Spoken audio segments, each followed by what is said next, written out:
Hello, my children. Hasnotalent here, and you may be wondering why I've stopped releasing videos so frequently.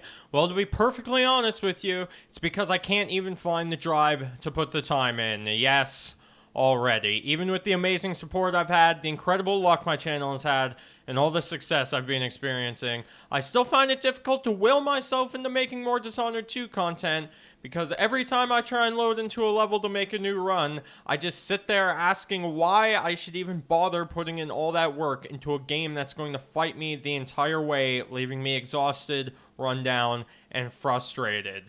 Now, when you land that perfect run, what emotions should one feel? Happiness, accomplishment, satisfaction, maybe even a smidgen of pride. But you know what I feel when I land a perfect run? Relief. Relief that I can stop playing the game, relief that I can start editing, which is a task that I have come to enjoy significantly more than actually playing the fucking game, and when you're at that point, you know something is wrong. Now, before the fanboys get their merkins in a mess, which they will anyway, I'm sure, I would just like to point out that I love Dishonored and have put many hours into both of them.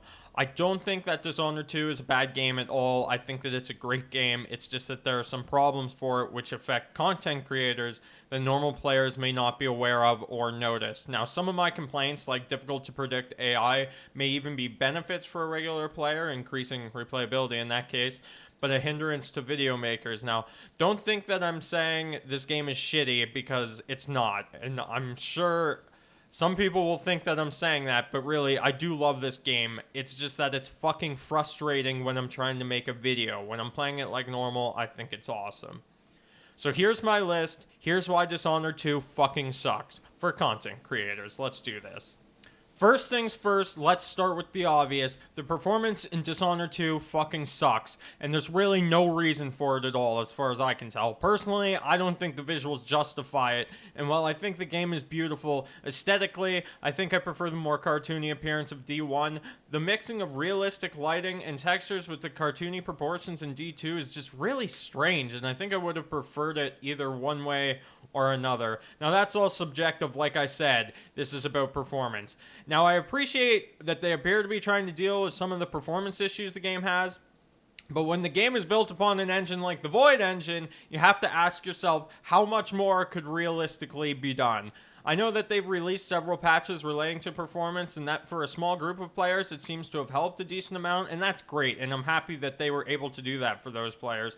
But for me, my FPS hasn't changed more than 2 as far as I can tell. But I was getting better performance than most people, so I can't complain too much in that regard. However, as a content creator making difficult to execute skill-based videos, having top performance and fluid movement, especially in a game like Dishonored, is just so important for being able to play the way that's needed to make videos like this. And the fact that a lot of us can't hit that level of consistent performance is really frustrating and just a real shame. Speaking of performance, the mouse just feels so shitty even after the patches. Like, I mean, it was like atrociously fucking worst mouse controls legitimately I've ever had before the patch. But after the patch, it's only moderately shitty. And something about it just feels off and doesn't, like, it doesn't even start feeling acceptable until you start hitting like 120 FPS, which combined with the performance issues I just mentioned, basically never happens. And I'm extremely, like, I don't have words to explain how extremely particular about the mouse I am. And not in this, in every game. And the reason for that is I used to be a highly ranked Counter-Strike player, and I don't mean like highly ranked in fucking matchmaking. I mean highly ranked in leagues, an actual good player. So when the mouse feels unresponsive, I take notice right away. Now, they released some patches which helped a huge amount, like I said, the first one especially, don't get me wrong.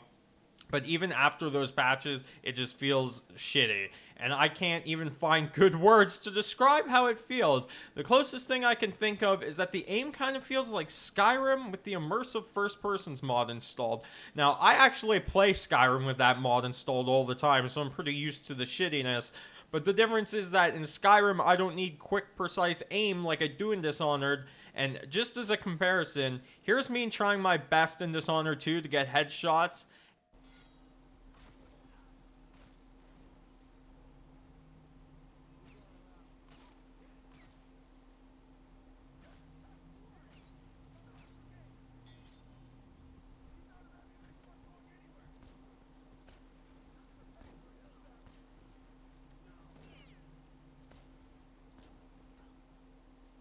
And here's me trying my best in Counter-Strike to get headshots. Now, I don't even play Counter-Strike anymore, and you may be arguing that in this CS clip, the bots are all standing still, but honestly in Dishonored, it's pretty rare to be shooting at somebody that's moving.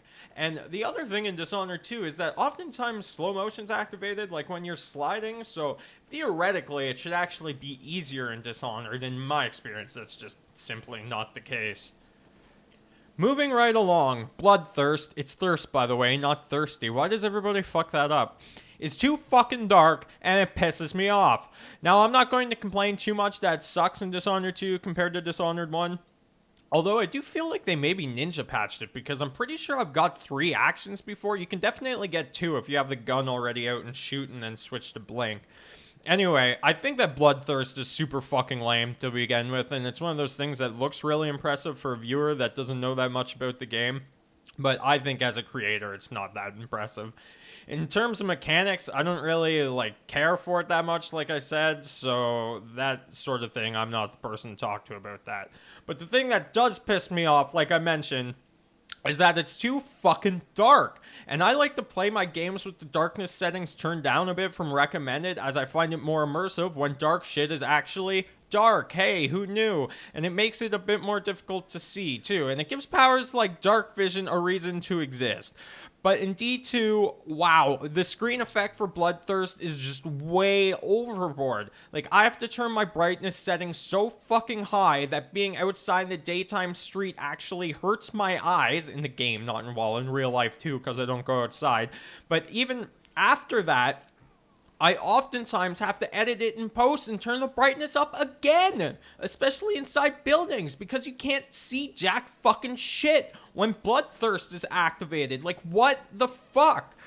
Another thing that's bullshit, that I can't even comprehend what they were thinking, is that single-handed objects you can pick up like bottles don't fucking throw straight. Yes, they actually throw to the left. What the actual fuck? So when you have a bottle throw in a run, you have to aim it way up and to the right for the bottle to actually land where it's supposed to. Like, why? Why? Look at this. Look at where my crosshair is. Look at this shit. What the fuck, man? Like, I feel like drinking a bottle after seeing this shit. It's ridiculous.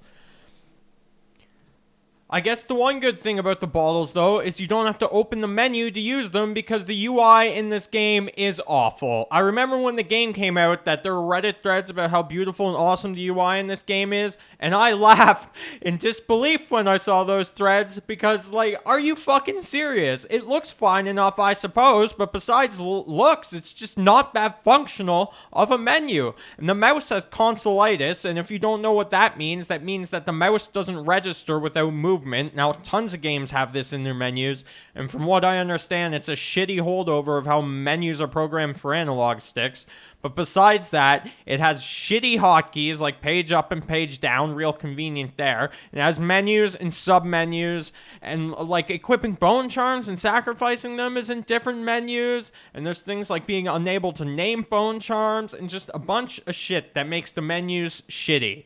And they're fucking slow, too. The charm crafting animation takes forever, and the worst thing of all, the quick radio menu isn't even quick. In fact, this quick menu is so fucking shitty, I would be comfortable calling it unusable. Look at how fast it is in Dishonored 1. It's just a quick flick of the wrist, and you're good to go. You can't even do that in Dishonored 2, and not only that, it gets fucking stuck sometimes, too. So just as an instinct, I hit escape, but that brings up the fucking pause menu, and then I need to hit resume, and it's still fucking stuck when I go back. Like, God, this thing is fucking anything but quick.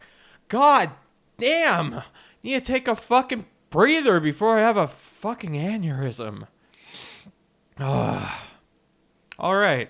1 page down, 5 more to go. Stay with me. The mana recharge is slower than a snail fucking a sloth and doesn't let you combine powers properly. The potions themselves don't even work the same as D1. They only change the amount of mana you will recharge, not the recharge time or any mana directly, which makes them pretty much useless in terms of using them during an actual sequence. You can use them to make your mana full before you decide to do something, sure, but using them once you've started doing something doesn't matter because all they recharge is theoretical mana, not actual mana. Now, this means that any one sequence in a run can only ever realistically use one mana bar's worth of mana and never any more. And this doesn't matter so much when you're doing a slow methodical run, but in something like Killing in Motion, it's basically impossible to do any sort of mixing of powers. The delay on mana recharge is like 8 to 10 seconds long, which is just a fucking eternity compared to how fast a run can go. Like, for fuck's sakes, I can beat a level while killing every enemy, by the way, in like 2.5 minutes, and you want me to wait 10 seconds after every time I use a power? Are you fucking mad? Comparatively, it's such a long time to wait. So while designing runs, you have to twist them around this terrible fucking mana mechanic and try to have sections that have limited or no mana use just so you can have that 10-second gap so your mana can start to recharge. And that's not even including the actual recharge time. Now, powers seem to cost the same or similar to Dishonored 1, so you may think that that's not so bad, but when you combine it with all this other shit, it feels like they cost twice as much. And to think the day before the game was released, I laid in bed excited thinking, I bet you they increased the mana so you can use more powers. Those montage makers are gonna make the sweetest shit, but how fucking naive of me. So this next one doesn't really matter so much, but it pisses me off more than anything. The removal of having blink out in your sword sheath. Why remove this? Like, fuck! I hate when developers do this. If there's something in your game that is a small detail that does no harm and adds to immersion, then leave it in. It's so fucking stupid to think that Corvo's running around on a rooftop, out of the way of danger, swing this sword around like a fucking idiot. Would he be doing that? Of course not. He'd just be blinking around with his sword sheath. It even makes less sense to have this removed in Dishonored 2 because you're on city streets interacting with civilians all the time in this game. Like, seriously, we're running around with our swords out, wearing a mask that looks like a fucking skull of death, and the civilians are all fucking cool with it. The worst they might be is like, you have a sword, the Grand Guard aren't going to like that. That's like going up to a person wearing a ski mask holding an AK-47 and being like, man, the police probably won't like that. Well, of course they fucking won't. It's because I'm about to start murdering people. And maybe in the US it's not so weird to see people with guns, but in 25 years of life in Canada, I don't think I've ever seen a gun that wasn't either held by a police officer or being fired at a gun range. So in the rest of the world, shit like that tends to stand out. Now there's some other games that do this too, like how you used to be able to like shink your hidden blade out in Assassin's Creed and they removed it, or in Prototype 1 if you held the power button down when you switch powers, it would replay the mini cutscene that plays when you first get the power, making it more dramatic, and this was removed in the second one. Why? These are small things that I, as a player that plays immersively, can use to make small, cool, immersive moments for myself organically. Removing them serves no purpose and takes me out of the zone, man, reminding me that I'm just playing a stupid fucking video game, not experiencing something greater. Now, the other thing about Blink, and this is especially true with Far Reach, is that the indicator is janky as all fucking hell and jumps all over the place. Far Reach is so bad for this, and you can never quite be sure what it's going to do. There's even times where it changes and then doesn't change back. Like, for instance, it may be targeting the ground, and then you jump, don't move the mouse at all, and when you land back on the ground, it's now targeting the wall or something else. Like, you'd think there would be some sort of a system where it locks on relative to your crosshair, but nope, it just does whatever it wants, and this messes up my runs all the time, because there's just no consistency with what it decides to glue itself to. Like, it's just poopy. Another thing, Blink takes too fucking long to cool down, and I don't mean for the mana to recharge like I mentioned before, I mean that the spell itself also has a cooldown and you need to wait before you can use it again. Now, the worst thing about this is that it isn't consistent. Yes, it actually changes cooldown times. So if you're standing on the ground and blink to the ground, it takes about 2 seconds to cool down. Okay, fine, not too bad. But if you jump or double jump, sometimes it can take 3 or more seconds to cool down. What the fuck?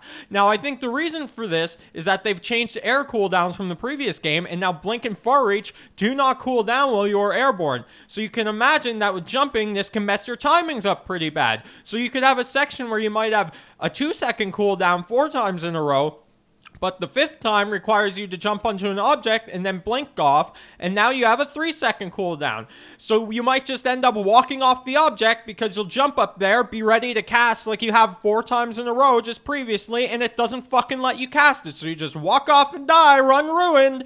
And, like, imagine if other games were like this. Imagine if it were Street Fighter and your high frame links and your combos, your, like, ABCs, whatever, would randomly turn into 1-frame links during the combo, and you could never predict it. Like, all that practicing timings and the feel and the muscle memory would just go out the window. You'd fuck up all the time, and that's what using blink is like in this game. Things like this in life that are so micro-based and specific, like doing high-skill video game shit is an example of this, requires consistency. And if you don't have consistency, you cannot do those things consistently. What do you know? And this game just is not consistent. Oh, and the cooldown in the air? About that. Yeah, as far as I can tell, it lasts until you hit the ground. So you know that Dunwall City Trials in Dishonored 1 where you get more points for higher drop assassinations, and the best way to do it is to blink out like 5 times in the air and get that huge fall? Well, as far as I know, that actually is not possible in Dishonored 2's gameplay mechanics. Like, here is the highest point in the game that I'm aware of, anyway, and even with double jumping, you can see that I don't get another blink cast out before I even hit the water. Like, seriously, why? Like, just why? So moving right along, this game has glitches galore, so no particular order, here's my shit list. If you quick load a lot in a short time span, your hotkeys for mana and health potions stop functioning. Yay! Falling through the map. Bloodthirsty I said thirsty. Fuckers! Bloodthirst rocketing you off into space with its quantum phasing technology. Gravity-defying bodies shooting into the air from bottles. Hanging speakers not falling after their wire is broken. And whatever the fuck this is. What? Are you serious? And a bunch of other things. Moving right on to movement. See what I did there? Well, take a gander at this then. The movement fucking sucks. There's no option for sprint to be hold, which is a huge problem and results in a whole bunch of horrible movement mistakes relating to vaulting. Now, vaulting is horseshit and I loathe it with a fiery passion. So vaulting should be a different button than space, or maybe it should be holding space, or it should be anything besides what it is. The thing with sprinting not being hold is typically in a game that isn't infected with consolitis, hitting the sprint key again will stop you from sprinting instead of releasing W like on an analog stick. This is not the case in Dishonored 2, and the only way to stop sprinting is to stop all momentum by releasing W, just like I said. So this means that if I sprint to an object I would like to stand on, I need to let go of W first before I hit space, or else I'll just vault over it, and it just feels so shitty and makes it difficult to keep your speed up. And there are very few situations in this game where vaulting is preferable to jumping, especially when you get stuck in vaulting loops over and over, which is particularly prevalent on chairs and guard booths. So here's some small things. The black fade in on load sucks because it actually lets you control your character while it's still black. So I might mess up a run, quick load, then I'll be holding W because I'm all excited and I want to go, only to load in to find I ran off a ledge and need to fucking reload again. Either get rid of the fade or don't let me control it until I can see what's going on. And the bloodthirst key combination results in choking people out, so unless you have it held way in advance, you'll just punch the person in the face and put them in the sleeper like it's fucking WWE, and you can't grab shit out of the air like you could in Dishonored 1, not unless you stop time or grab the item with far reach, which limits a bunch of creative potential of my runs. So now on to the big one. Are you ready for this? Inconsistent everything! You've heard me use the word consistent a few times already, and get ready to hear it more because this game is about as consistent as your shits after Taco Bell. Everything is so inconsistent and can happen in a million ways. Now obviously for a run, you want and expect things to happen in one single way, the way you designed your run. In Dishonored 2, this increasingly becomes impossible, and I will tell you why.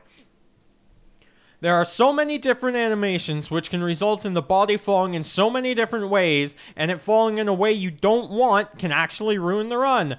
For instance, in Killer Corvo, the body could fall through the glass and ruin the run, or in Kim 2, this guard here could break this glass and alert everyone. So these different animations can result in different poses, sometimes leading to broken glass, sometimes to detection, all based on the luck of the draw.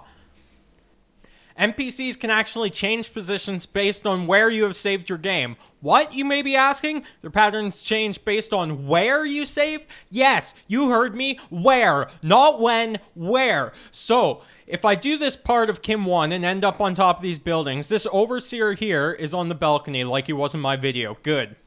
But if I save up here, even if it would be the same time I would get here normally from the previous save, and I load that new save, the guard will be over here, away from the balcony, and require a different far reach grapple to be able to swing to and attack. Now, there are many spots where this can happen, and I don't even understand how that's possible. Not unless the game resets enemy patterns every time you load in, so perhaps this guard is here when I load the original save, and he's just moved into position of the balcony by the time I get there. But you can imagine what kind of havoc this can sow in a run, especially if you've saved somewhere to just practice that later section. Basically, it forces you to only use your original save at the start of the level to ensure this bullshit won't happen somewhere down the line. Now, on the topic of saving and loading, quick load is really fucking slow, and slow for no apparent reason, but only some of the time. Also, quick load doesn't fucking work when stop time is active, but only some of the time. See where I'm going with this yet?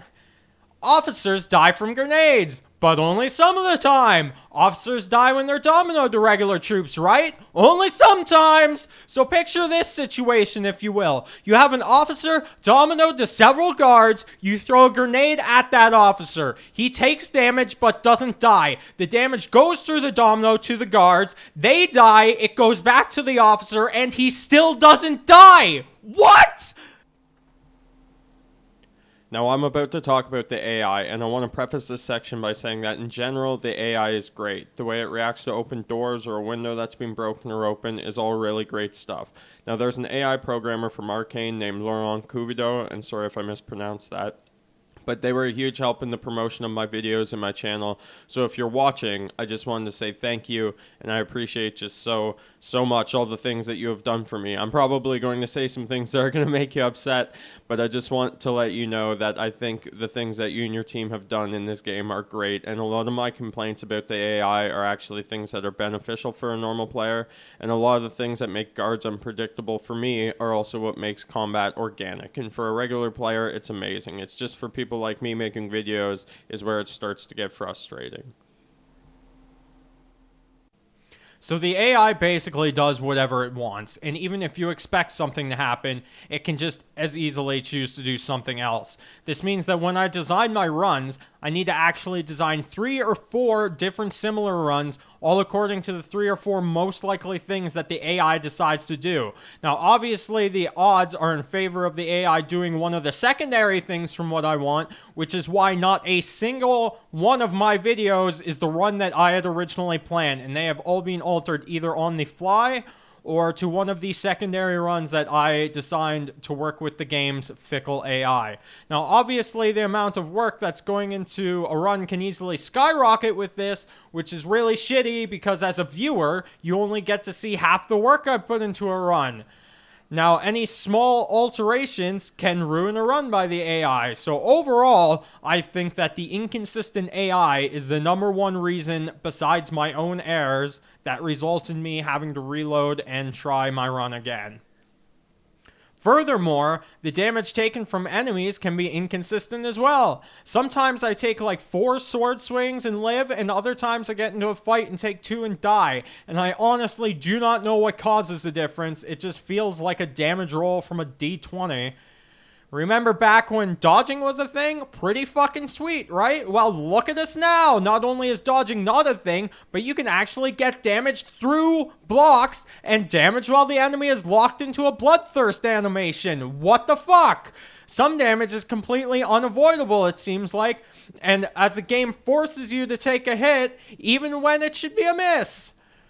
So, going back to mana and keeping on the topic of consistency, remember the shitty mana mechanics? Well, to try and get around that and mitigate its shittiness, I have quad stacked Void Favor, which gives you, I believe, a 20% chance that spells will be casted for free, and my runs have to rely on this activating for some of them to be possible. So that's just one more fucking inconsistent random thing that can fuck up a run if it doesn't activate. Even the crosshair itself is inconsistent, and occasionally the bullet or crossbow bolt will land so far away from what you are targeting, even with full accuracy upgrades. I've had this shot to the center of this chick's head hit her left arm before. How is that for consistency? Better hit F9. Oh wait, I can't. Stop time is active. You wonder why people slide so much in their videos? It's because it's the only consistent thing in the entire game, and even it fucks up sometimes. Mines on bolts are inconsistent too. Arc mines will work just fine, but spring razors will only work if you shoot them at a flat enough angle. And here's an example from an unreleased tips and tricks on mines I made. This shot over here, that's a much flatter plane. And especially if you put the spring razor at the knock and the fletching at the back of the arrow, seems to increase the chance of it working out better. But as you can see here, it lands a bit different, and yeah, will actually activate. However, down here, will not go off, just depending on the angle. So in general, I would suggest using arc mines instead if you're gonna put them on bolts. So all this shit boils down to a brew that you don't want to stew, man. And all in all, there's just not that many ways to be creative which are consistent enough to be realistically added to a video within a reasonable time frame. There's tons of crazy shit that can be done, but if you can't do it consistently, then the video could take 50 hours to make, all for 5 seconds of screen time that the viewer will forget in a day and wouldn't have changed their opinion of your video whether it was there or not. Like the first bottle in Killer Corvo, not a single fucking person mentioned it, and it was by far the hardest, most impressive part of that entire video, keeping in mind that the person moves backwards and the bottle doesn't throw straight, but nobody appreciates how difficult shit like that can be with how inconsistent this fucking game is. Everything adds up to an inconsistent mess where the game fights you at every possible opportunity. In Dishonored 1, when something went bad, it was 90% me fucking up. And in Dishonored 2, I feel like it's only 60 or 70% of the time me fucking up. And you may think that 30% isn't too bad, but when a run can take 10 hours or longer, I think I'd rather have my fucking time back. Well, my children, that is it. That's my thoughts on this game right now. Hopefully Arkane can fix some of these problems and in the future it can be a better game. But unfortunately, I think some of these problems will never really be fixed, and it will always be a thorn in the side of anybody who wants to be a content creator for this game. Now, I have some health problems I want to be working on, so my release schedule is going to slow down, which has already started, in case you haven't noticed. I would still like to release some content for Dishonored 2 every once in a while, but like I said, I just need to focus on the other stuff first until I'm feeling a bit better. There's also some collaborations coming up that I would like to do, and I've done one already, but that's going to be posted on somebody else's channel, and I'll give you a link to that when that's all done. Anyway, thanks guys for all your support and all that other good shit. Take it easy.